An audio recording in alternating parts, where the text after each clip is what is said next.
कितना रिजल्ट होगा। कर सकते हो इतना? You will do this? Okay? See, I have coached many students with this strategy. मेरे पास ऐसे स्टूडेंट्स हैं जिनको सीवियर एंजाइटी, सीवियर ओसीडी हो गया है, वो पढ़ नहीं पा रहे इसलिए फाइनल की एग्जाम्स नहीं किए उनको, एंड दो students are able to study now and study for 8 hours a day.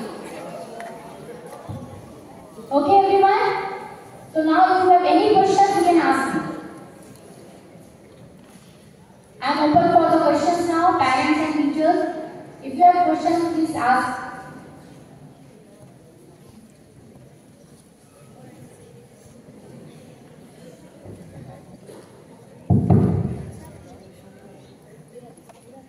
मी उद्धव बाकरे राहणार कंधारे. आमचा एक कॉल आलता मला, माझी मुलगी कुठल्याही खेळामध्ये म्हणा कोणत्या कार्यक्रमामध्ये म्हणा तिला भाग घेवत नाही. तिचं एक कारण आहे की तिला वाटतं की मी हरल्याच्या कारणाने ती रडते. त्या कारणाने कुठल्याही कारणात खेळात कुठल्याही गोष्टीत भाग घेत नाही. अशी बाकी गोष्टीमध्ये हुशार आहे अनुष्का काकडे. उठ बेटा.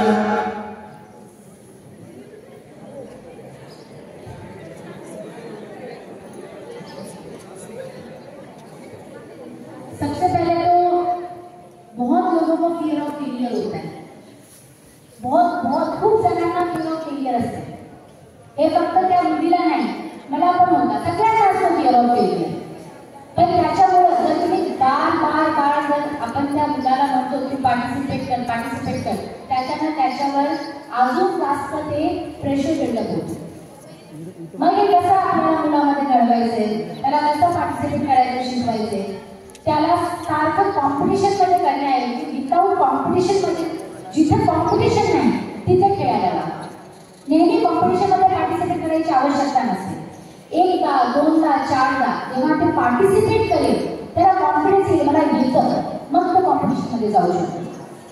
कॉम्पिटिशन असली वस्तू आहे जिथं तुम्हाला 10 लोक बघतात आणि तेव्हा तुम्हाला सेल्फ डाऊट येतो.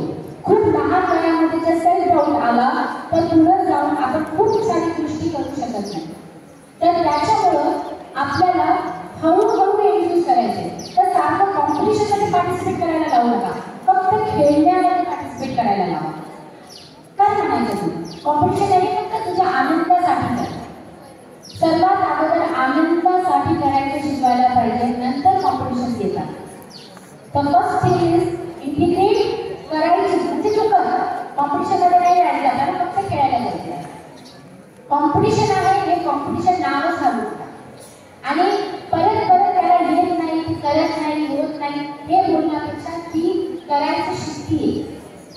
ती आता मी बोलण्यावरती हे प्रयत्न करते. आता तिचा तुला प्रयत्न होतोय, तू प्रयत्न कर. तू कर म्हणण्यापेक्षा शब्दाला थोडंसं आपण चेंज करूया. तू प्रयत्न कर. काय लावायचं आपला शब्द? पेरेंट्स क्या बोलना है आपको? ट्राई. तू थोड़ा कोशिश करके देख. मुझे पता है डिफिकल्ट है, मुझे भी डर लगता है, थोड़ा कोशिश करके देखिए. आप एक बात बोलती हूँ, कोई भी चीज आप कर बोलने से नहीं आए. इंस्टेड ऑफ कर जब आप बोलते हैं ना, it becomes somewhere a pressure. So instead of saying do, you can say try. बोल के देखो. आप बोलते हो, आपने जब भी अपने बच्चे को ये कर बोला है और आप अभी ये कोशिश कर रहे हो, आपको कैसा फील होता है? बोल के देखिए. आप मेरे साथ जरूर देखिए. एवरी पैरेंट प्लीज ट्राई दिस. हे कर बोलण्याआधी हे कोशिश करते बघते. ट्राई दिस. प्रयत्न करून बघ, जमेल का तुला? करून बघ फक्त. कैसा लग रहा है? ऐसा बोल के कैसा लग रहा है आपको? हाउ आर यू फीलिंग नाउ? कसं वाटतं तुम्हाला जेव्हा तुम्ही म्हणतात प्रयत्न करून बघ? तुम्हाला बरं वाटतं थोडंसं? तुम्हाला प्रेशर कमी येतो? हेच एनर्जी असते जी आपल्याला फील होते ते मुलाला सुद्धा फील होत असते. म्हणून तुम्हाला स्वतःच्या व्हायब्रेशनवर लक्ष द्यायचं, आपल्या शब्दावर लक्ष द्यायचं. आपण कसं बोलतो. मी म्हणत नाही एक्सपेक्ट करू नका, 101% एक्सपेक्ट करा, पण शब्दांना रिफ्रेम करून बोला मुलांना. त्यांना शब्द आठवतात. तुम्ही काय चांगलं केलं, वाईट केलं ते आठवत नाही, तुम्ही काय बोललात ते आठवतात त्यांना. म्हणून आपल्या शब्दावर लक्ष द्या. फक्त हीच रिक्वेस्ट करते.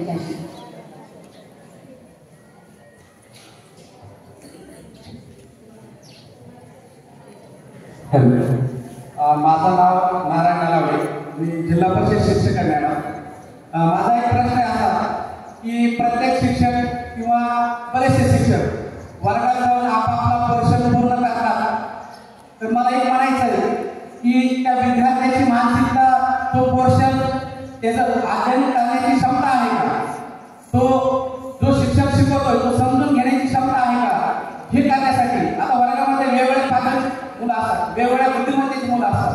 आता आपण वेगवेगळे घटक शिकवतो, फिजिक्सचा असेल, मॅथ्सचा असेल, इतके कोणत्या विषयाचा असो.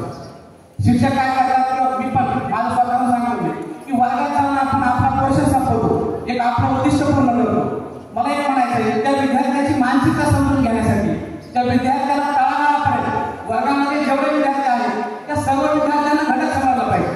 याच्यासाठी आपण काय टेक्निक आहे का, त्या विद्यार्थ्याला त्या घटकाशी अनुभव करण्यासाठी, त्याला आपल्यासोबत उत्साह वाटला पाहिजे शिकवण्यासाठी, याच्यासाठी काही टेक्निक आहे का. दुसरा एक प्रश्न असा आहे की मी पाठीमागच्या ट्रेनिंगला वाचलं होतं की वर्गामध्ये शिक्षकाने 30 मिनिटं शिकवल्यानंतर एक 5 मिनिटं विद्यार्थ्याला झोपण्यासाठी वेळ द्यायला पाहिजे किंवा तो घटक अध्ययन करण्यासाठी वेळ द्यायला पाहिजे. याच्याशी आपण मत काय.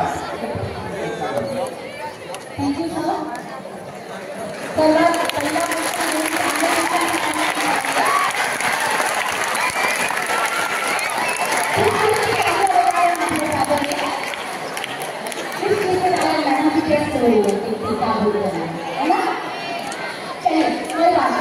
पहला क्वेश्चन जो सर ने बोला कि जब बच्चे पढ़ रहे हैं, टीचर जब सिलेबस खत्म कर रही है तो क्लास में हर बच्चे को वो क्लास हो रहा है कि नहीं, वो घटक, वो जो सेक्शन है जो भी सिलेबस पढ़ाया गया वो स्टूडेंट तक गया है कि नहीं, वो एब्जॉर्ब कर पाया है कि नहीं, ये समझने का कोई तरीका है क्या. बराबर सर, यही आप बोलने की कोशिश कर रहे हो.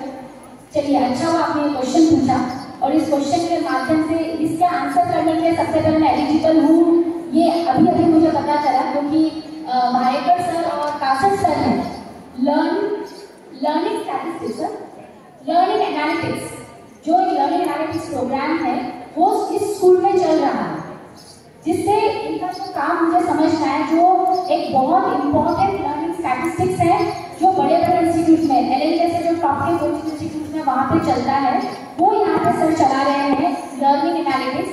यहाँ पे जब कोई टॉपिक पढ़ाया जाता है उसके बाद टीचर यहाँ पे टेस्ट नहीं लेती, एक assessment test third person integrate करता है, जिससे वो कॉन्सेप्ट के अंदर का कौन सा टॉपिक वीक रह गया है वो कॉन्सेप्ट आइडेंटिफाई होता है और उससे फिर टीचर उस बच्चे को उस कॉन्सेप्ट में थ्रू डिफरेंट एक्सरसाइजेस ट्रेन करने की कोशिश करते हैं.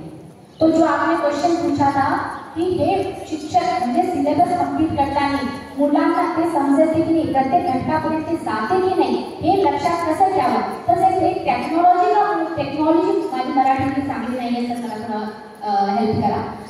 वो टेक्नोलॉजी के थ्रू कैसे करना है, एक लर्निंग स्टैटिस्टिक्स और लर्निंग एनालिटिक्स जो एक कॉन्सेप्ट है जो यहाँ पे भायेकर सर और कासर सर ने इंट्रोड्यूस किया है, एक बार जोरदार तालियां इनके लिए होनी चाहिए.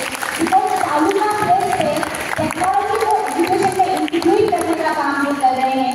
That is a mind blowing, जो मैं आपको जो इसलिए गारंटी से बता रही हूँ क्योंकि जो टॉप इंस्टीट्यूट है एलएन जो सॉफ्टवेयर इंटरनेशनल यूज करते हैं उनमें ये लर्निंग एनालिटिक्स होता है, जहाँ सेक्शन वाइज अगर एक क्वेश्चन बच्चे का नेगेटिव मार्किंग में जाता है तो वो क्वेश्चन कौन से सिलेबस का था, कौन से टॉपिक का था, उसमें कौन सा एरर हुआ है, कॉन्सेप्चुअल एरर है, माइनर एरर है, वो सारा एनालिटिक्स बताता है. और यही कॉन्सेप्ट यहाँ पे कासर सर यहाँ पे इंट्रोड्यूस किया है इन्होंने और ये बहुत ही उत्तम प्रयास किया जा रहा है. तो आई विश ये काम तो हो रहा है. सेकेंड क्वेश्चन सर आपने मुझसे किया था, क्या आप रिपीट करेंगे एक बार प्लीज.